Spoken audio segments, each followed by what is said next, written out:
Welcome to Napa Valley Inside Out. I'm Latife Hayson, and I am delighted to be hosting this podcast, shining a light on one of the most beautiful and coveted lifestyles in the world. If you're interested in developing a property, planting a vegetable garden, making olive oil, fashion, architecture, interior design, county rules and regulations, biking paths, art, getting into the wine business, farming practices, the tax benefits of owning a vineyard, or the ultimate private tours and tastings, and all the fabulous annual cultural events we enjoy here, and so much more, then you won't want to miss this show. Every week I will be interviewing amazing talent, vintners, entrepreneurs, leaders, consultants, event planners, and more. They will share their knowledge, experience, advice, goals, passions, and their best-kept secrets. Welcome back, everybody. Today we have the great fortune of having Dr. Paul Anamosa with us. Paul is a rock star viticulturalist and soil scientist, so if you're thinking about planting a vineyard or buying a vineyard, you're going to find what he has to say very interesting. Welcome. After all this time, all these emails and phone conversations we've had over the years, we finally meet. So thank you for being here. Oh, and thank you for having me. I really appreciate it. You have an amazing, amazing background. 7 university degrees, which we'll get to in a minute. But I'd love to hear about your story, how you got to Napa Valley. Okay. I grew up primarily in New Mexico, kind of a lizards and snakes type of kid, outdoors a lot. I went to New Mexico State University, started as a biology major, didn't really want to be a doctor or dentist, and so I switched into agriculture, started taking more horticulture and agronomy classes and soils classes. I also took a lot in entomology and plant pathology, and near the end of my junior year I realized that actually I wasn't very far from having a chemistry degree after taking as much chemistry as I had. So I ended up graduating from New Mexico State with bachelor's degrees in biology, agricultural biology, pest management, and chemistry. From there, I went and joined the Peace Corps. I was an ag extension agent in Jamaica, putting in soil erosion projects for 2 years. I met my wife there. We didn't get married there. In fact, we went through, the kind of break up, get back together thing for a while before we finally got married. Mandatory. Yeah, right. So I then returned to the United States, went to the University of Wisconsin, got a master's degree in soil chemistry, and then I decided I wanted to get back into international development. So I then went to the University of Florida to get a PhD in tropical soil fertility management. Part of the arrangement was they were sending me to Cameroon, West Africa, where I was going to be a faculty member and then do my dissertation research in the field. I was a faculty at the National Advanced School for Agriculture in Chong, Cameroon, the city. Did that for a year and a half, came back to the United States, finished my degree. I then won a fellowship with the American Association for the Advancement of Science to work within the U.S. government offices of USAID, United States Agency for International Development, in the Africa Bureau, and it's a technology transfer office. Mm-hmm. So at that point I was doing a lot of evaluations of projects overseas, a lot of American projects. They need to be evaluated. Are they on target? Are they off target? That sort of thing. Did that for 2 or 3 years, and then actually ended up getting on those projects where I was a full-time employee, and we lived in both Zaire. We got evacuated from Zaire shortly after moving there because of a war. And then also, from then, I came back to the United States and immediately got another job in Senegal, where we were for 4 years. So I had a total of 6 years in Africa and 2 years in Jamaica, overseas. And you used to fly via Europe. Right. To get there. Yeah, right. So we used to fly via Europe, and so all these countries that we were in are all francophone. So we would fly Air France or Sabina or Swiss Air, and we'd take stopovers, and we'd go visit the wine countries in these various locations, mostly in France, and just fell in love with it. And when it came time at the end of our stay in Senegal, and my wife and I decided we had had a child by then, and we said, it's about time to go home, and we'd been running around the world for quite some time. We wanted to go home, and I said, well, what am I going to do? I don't want to try to make a living on $3.40 a bushel corn as a consultant in Illinois, so let's go do the wine industry in California. So I contacted the University of California, Davis, was able to get into the master's program in viticulture, came back, went through their viticulture master's program in a year, and then that was 1996. And then in the spring of '97, I was hired by a consulting company here in Napa. I worked there for 7 years, and then I set up my own company in 2004. So that was your 7th degree? Yeah, the 7th degree was UC Davis. Right, Yeah. and you also have a degree in pest? I have a bachelor's in pest management. Pest management, yeah. So this is what makes you so special. I mean, all of my clients that make cult wines, they all use you. I don't have any clients that don't use your services and rave about you.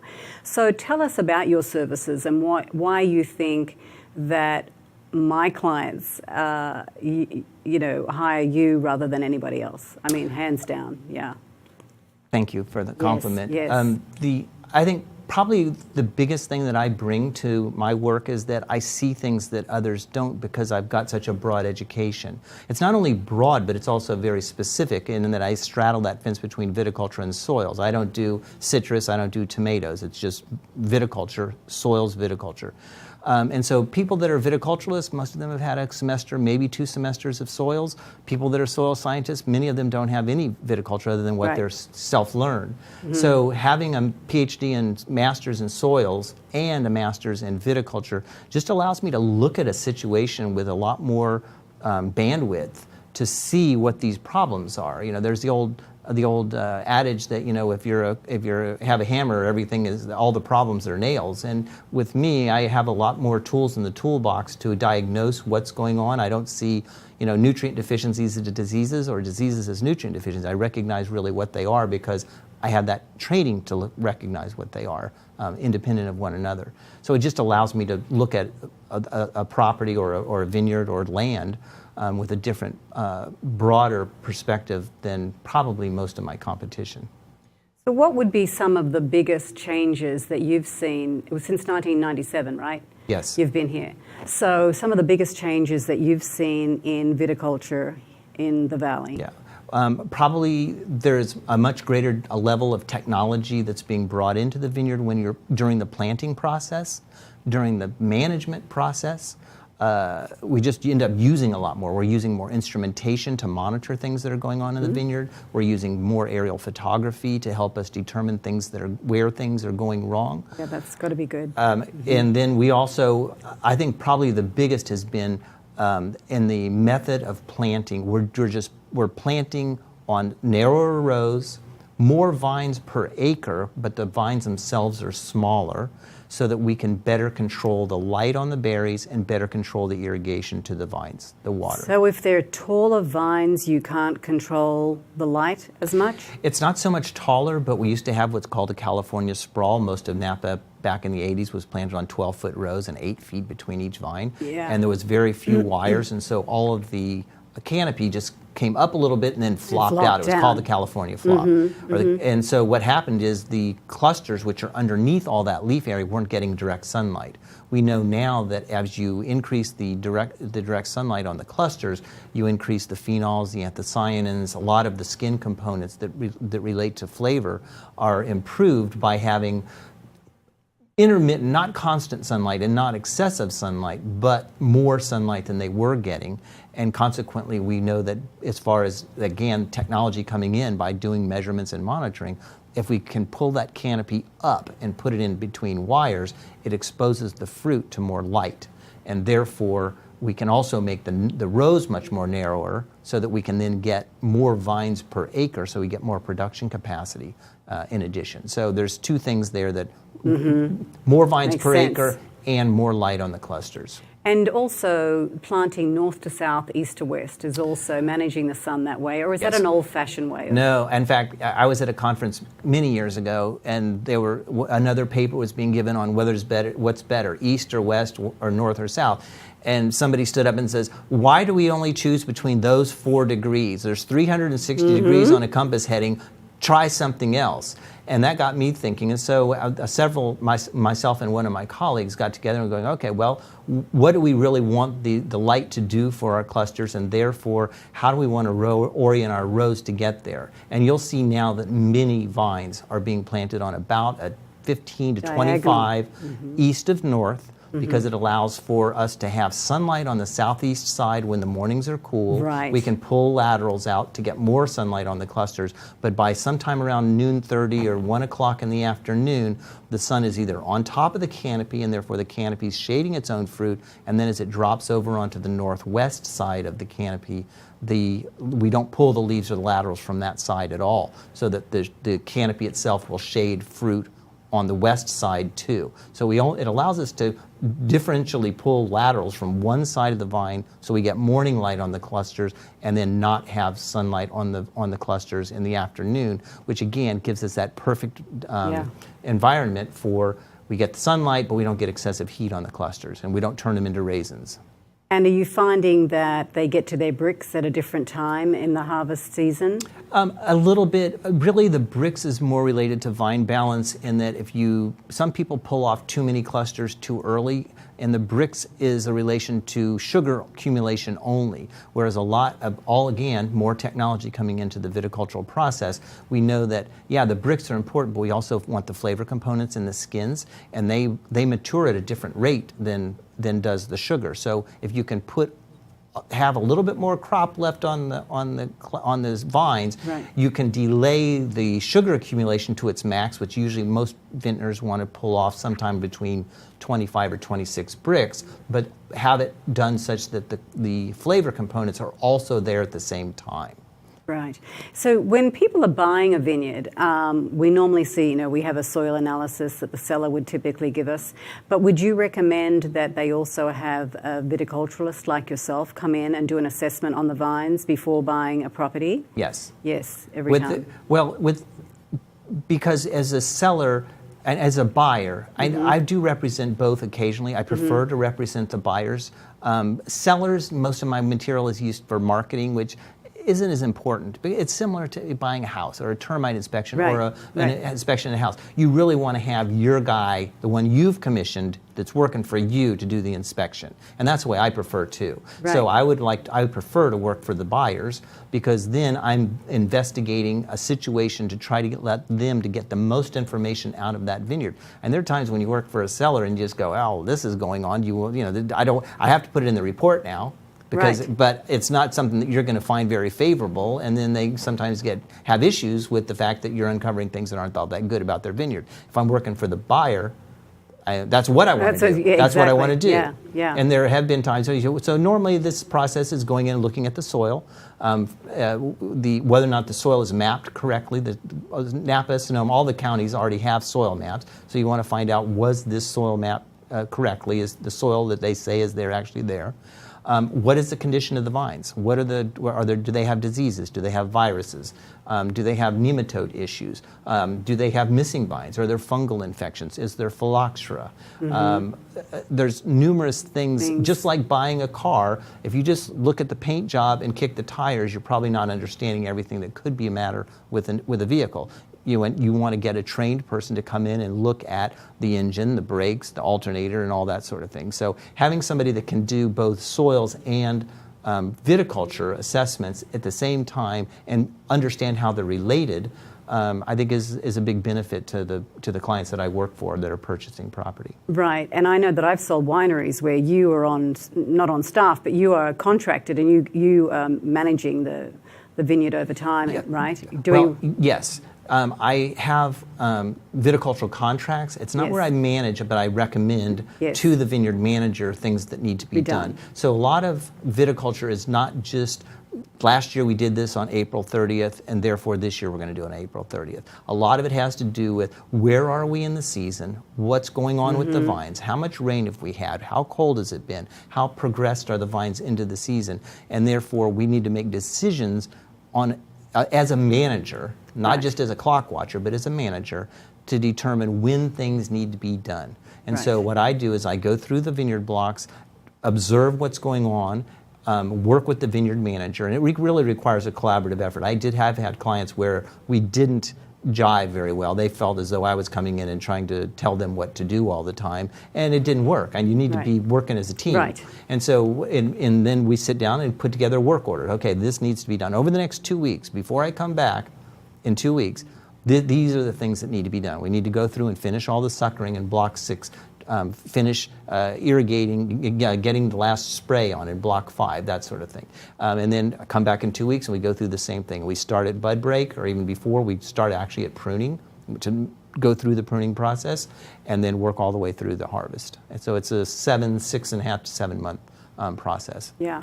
Well, you've had 2 big events, I think. There was the phylloxera years ago, and now we have the red block, right? Right. So tell us about that. I mean, how widespread is it, and what are they doing about it? What are your thoughts about? Well, the initial one was phylloxera was discovered and really as being a serious issue back in the late 80s, and there were still a fair number of susceptible vines out there even when I got here in 1997 to 96, 97. In fact, there's still a couple of blocks out there still on the old rootstock, AXR rootstock. Really? That are existing. Yeah, it's probably less than 1%, but I know of several of them. And producing. And producing, yeah. Well, the nice thing is that if there are certain insecticides now that we can use to keep those vines going that we didn't have right. 20 years ago, and now we do. So we can still take care of them. The major issue now, though, has really been the way that red blotch got in, and we didn't recognize it as being a true pathogen until around 2007 and 8 when people started complaining about the symptoms in the leaves, and then the actual DNA wasn't separated and discovered until 2012. At that point we could then start testing because the laboratories had the DNA analysis. We start testing for it, and we find out that probably 30 or 40% of California vineyards have red blotch. And it affects... It's invasive. It got through the nurseries and got into scattered all over. And so right now we're going to be going through a replanting similar to what we did back in the late 80s, early 90s, where we're replanting many of the vineyard blocks to get rid of that particular disease. So you would think that 30 or 40% here in Napa as well? Yeah, Napa and Sonoma, yes. I know I do a lot of virus analysis, and there's sometimes I'll go out and every virus analysis from one property comes in as positive. Sometimes it comes in, it's only 20 or 30%. I think that the laboratories that have been doing it are saying that, they're seeing it's about 30 to 40, 50%. But some of it is because people already suspect that vine or those vines, so they'll go in and send in samples to confirm. Some of it, like me, where I do blind, where I just go, okay, well, I'm representing somebody buying the property. How bad is it? And if it's even in the winter, we can still test for the virus in the winter. I can't see the symptoms at all at that point, and yet the vines, I'll get tests back that 30% of the blocks have red blotch. That's a very, very expensive process to go through. It's terribly expensive. Yeah. And the one nice thing that happened back in the phylloxera, California or Napa used to be spread with the varieties scattered all over. They had Cabernet in Carneros, and they had Pinot Noir up in Calistoga.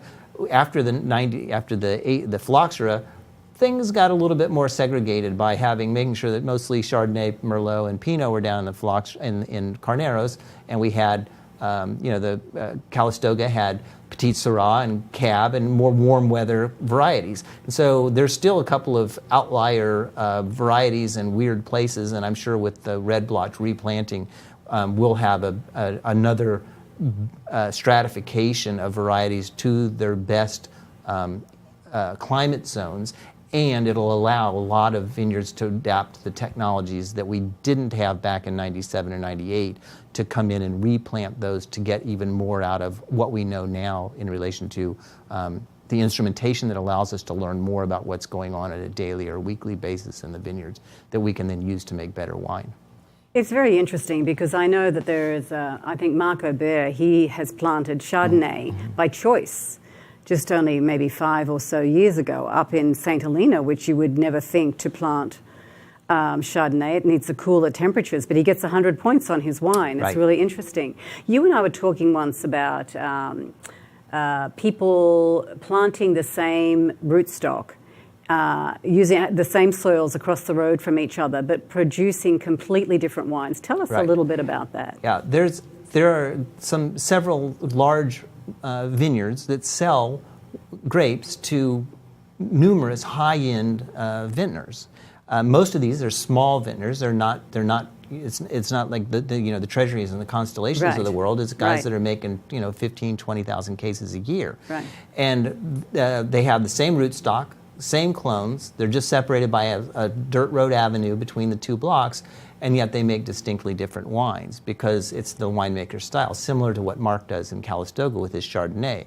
And you realize that winemaking is not just it's not wet chemistry. It's not bench chemistry. It is an artist working with a media, and consequently, people that you give them paint and all the same tubes and colors of paint, they're not going to put the same thing on the canvas, and that's really what we're seeing. We have, the one in Carneros with Ted Lemon and David Ramey. They pick 10 days apart from one another. They make distinctly different Chardonnays, both of them excellent Chardonnays, and yet they have a different style, and that style is manifest in when they pick it, and then how they work with it in the winery to fit the way that they want their wines to taste and what they want to sell, what they want to represent themselves. Same soils, same climate, completely different wine. Yeah.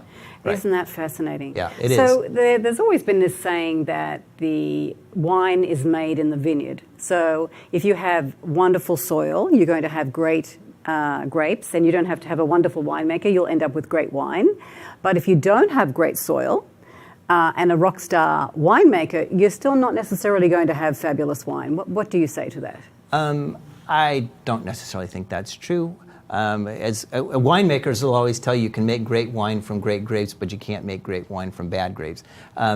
Vineyard managers, on the other hand, will say, well, there's any winemaker in any 1 year is probably capable of ruining wonderfully good grapes that I deliver to the door. And I think probably the truth is somewhere in between, where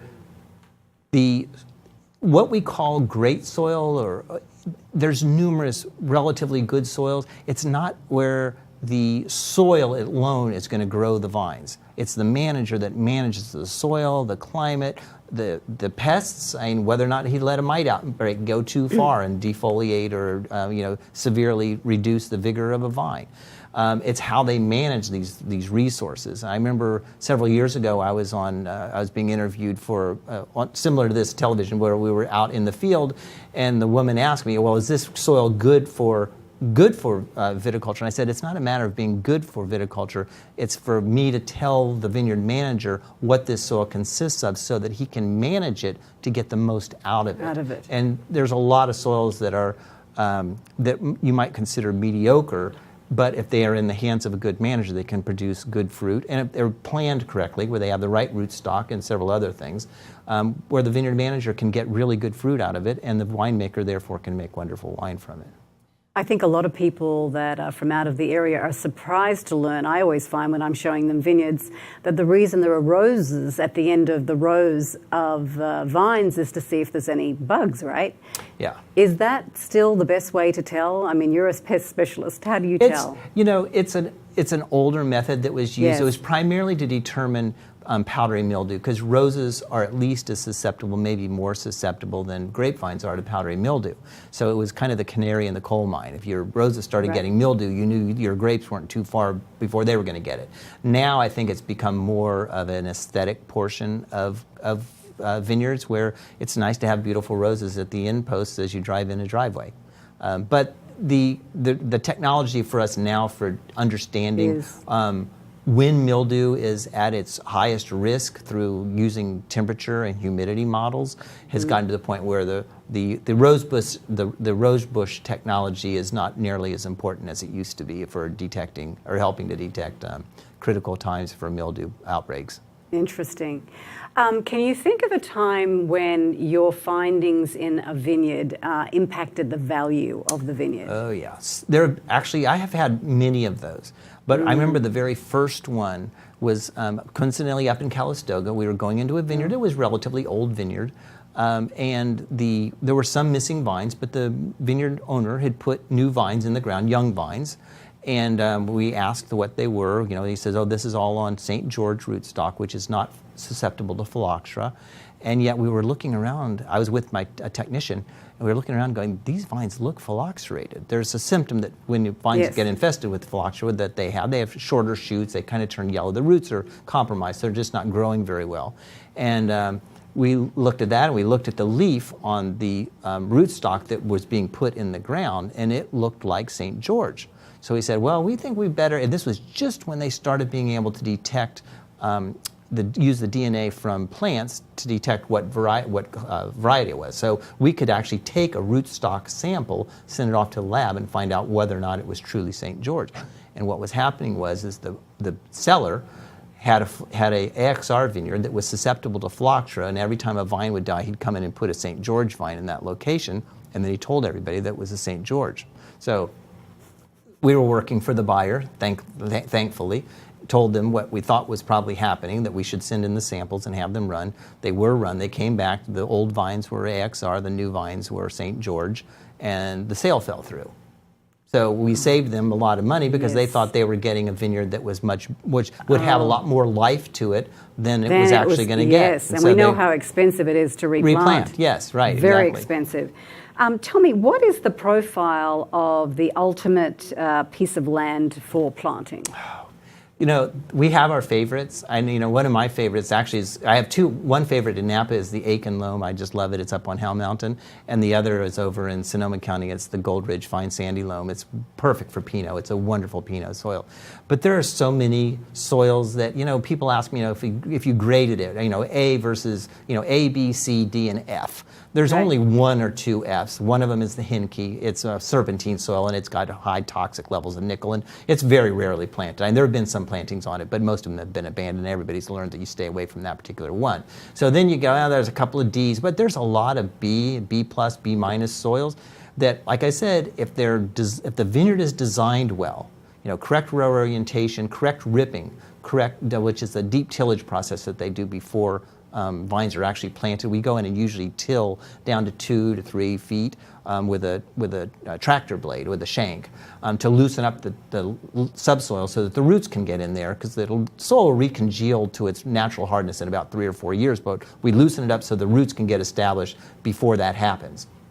And so we'll end up being in a situation whereas if it is well planned and well executed development, you can take a lot of these B- soils and still make absolutely perfectly wonderful wines. Even the soils that I was talking about down in the Carneros. The Carneros is not blessed with exceptionally great soils, and most of it is the hair clay loam and the hair clay loam and the Diablo. Right. So they're not perfect soils, but there's an awful lot of wonderful wine coming out of there because you just have to learn how to manage what you got. And it's much like the personality of a horse or your dog. You can get the most out of it, but you got to learn about what it is, and how to manage what that particular beast is. When do you think we will know the full impact of the fires on grapes that were not picked but they made the wine? Luckily for us this time, we were able. There is a method, a chemical method to determine the concept of smoke taint in wine grapes, and so a lot of growers were sending in their samples. And I had several people call me within days of the fire. Several of my clients, several of them had been clients in the past but weren't currently a client, said, what should we do? They're trying to reject my grapes. I said, make an agreement right now. Take samples, send them off. The labs were backed up. So you weren't going to get an answer for 3 or 4 weeks. Yeah. Go ahead, have them, go ahead and crush them, treat them normally, and then you all have to negotiate a price. If they go into bulk, if they have smoke taint, the tests come back too much smoke taint, then you'll get bulk price for it. If it's not smoke taint, then you get your normal price. Unfortunately, not everybody did that. Some people just said, I'm not taking any of those grapes. It didn't work. I mean, I know that. I know a lot of people from my cult vineyards would not take the grapes.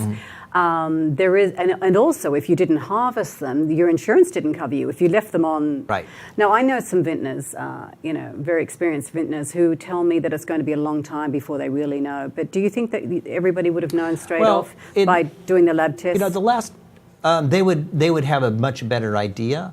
I think that having the advanced of having the test and then making arrangements to go ahead and at least get them in so they're crushed and made into wine. At least it's not a lose-lose situation, or it's not a total win. It could be a win-win for both if they're not affected. Right. Unfortunately, the people that left them in the field and then are now suing people because they were left in the way refused, that's a lose-lose for everybody. Right. Because then you end up having to spend a lot of money just going to lawyers, that sort of thing. Not that they're necessarily bad, but hey, that's not where we want to spend our money. So I think that, that whether or not the smoke taint is going to be influential, we'll probably know within the next year. And within another year. Yeah, for the 2008 fires that we had, where a lot of the smoke was blowing up from the Santa Cruz Mountains and was up here and just covered us for weeks, we knew usually within the next year when they start blending. they can smell it and they can taste it. And at that point, they decide either to bulk it out and put it in something that's going to be labeled and is a $3 or $4 bottle of wine, who knows what, or whether they go, oh, it's fine, it's not really impacted, so we'll go ahead and blend it in as we normally would. It has been wonderful to have you on the thank show. you. I'm going to have you back because we're out of time, I'm afraid, but it was so fantastic, and I know that my viewers would have learned so much from you today. Oh, thank you. Thank you for being Thank here. you for asking. Really appreciate it. Thank you, everybody, and I look forward to seeing you next week.